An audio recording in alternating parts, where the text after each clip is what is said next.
The World Bank's report through the International Finance Corporation showed a significant leap for the Philippines in the competitiveness ranking of doing business in the Philippines. It was a 30-point leap from 185 to 135, which goes to show doing business in the Philippines has improved considerably. But what's next after these gains? What reforms were undertaken to cut red tape, which has been a major concern for foreign investors? Joining us tonight on the line for NewsLife is Mr. Bill Luz, the co-chairperson of the National Competitiveness Council. Good evening, sir, and welcome to NewsLife. Good evening. So, what reforms were initiated which led to this leap in the rankings of the Philippines? Well, the Ease of Doing Business report measures 10 processes from starting a business to closing a business, so what we call the life business. We made improvements in 7 out of the 10 areas or processes. So across the board, we had a lot of improvements. So what was the game plan put in place by the Competitiveness Council, and what kind of cooperation were forged between the government and the private sector? We put the game plan together in September of 2012, presented it to the economic cluster of the cabinet and had it approved in September 2012. And then we had extremely high levels of cooperation among all government agencies and the private sector. We formed 10 work teams for each of the processes, so each of them could begin to put in the improvements for their area. We told them these were the best in ASEAN and to meet it or beat it. So that was their target, and we told them they had to do it in a few months and think of a solution. So high level of cooperation. So based on these game plans and reforms, what gains were achieved, and how will this translate to the number in terms of foreign investments, given the fact that we also had 3 ratings upgrade to investment level? Well, one of the things we did is that you have to simplify the process, reduce the number of steps and the amount of time it takes to get anything done in government. So, for instance, when you have to pay taxes and benefits in SS Health from EBIG, it used to take as many as 47 steps in a single year because you had so many monthly procedures. Through automation, these agencies, BIR, SSS, PTV, PhilHealth, they cut about 33 steps out of the process and dropped it down to 14. So that type of improvement really saves time and money for entrepreneurs. If you look at, say, filing for closure of a business, they were able to cut that from almost 4 years down to about 2.5 years or 2.7 years. And then that, of course, entails savings and allows you to recover more money out of a potential bankruptcy situation. When we went to things like getting electricity, they were able to make cuts in the amount of time it takes to get an electricity connection or to get any type of permit. So about 7 of these permits, there were improvements. So looking at these improvements, what other concerns are there that must be addressed?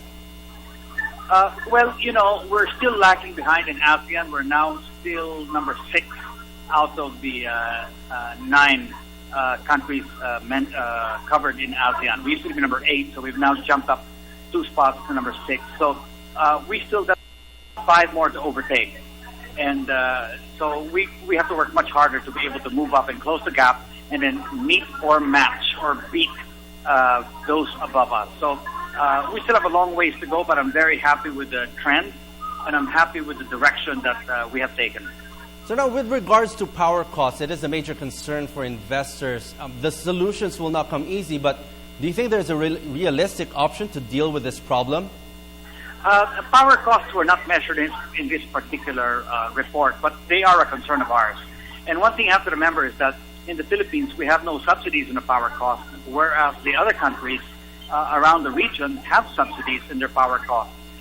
In fact, they're the ones more worried because they're beginning to feel the burden, the financial burden, the fiscal burden of continued subsidies in their power costs. So I would think they have the problem, actually, as they try to remove the subsidies. And as they remove those subsidies, their power rates will go up and match the Philippines. So will some of the solutions that needed to be done require legislation? Yes. Some will. In particular, when you want to incorporate the business, we need some simplification in the corporation code. So the NC.C, Securities and Exchange Commission, they have prepared a list of amendments, corporation code and securities code, which we plan to support when they file before Congress. So, bottom line, how important was the President's leadership in the gains that we are getting right now?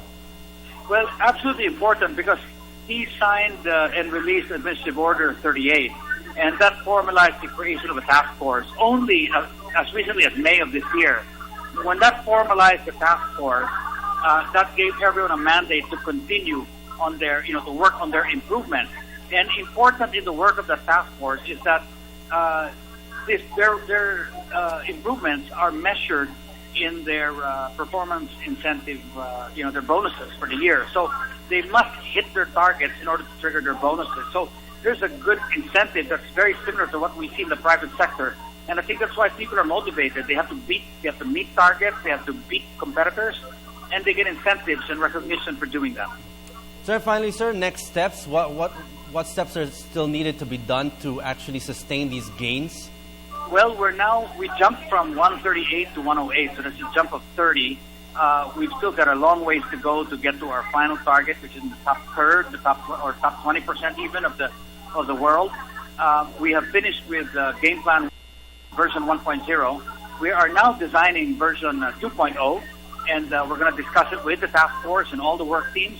We're going to set very high targets, and we're going to get back to work and make more improvements. The improvements are going to be more radical. We're going to re-engineer some processes, and after we re-engineer them, then we're going to really look at how to automate and go online. I think the next stage should be more dramatic. Okay, on that note, thank you very much for joining us tonight here at NewsLife. That was Mr. Bill Luz, co-chairperson of the National Competitiveness Council. Thank you, sir. Thank you very much.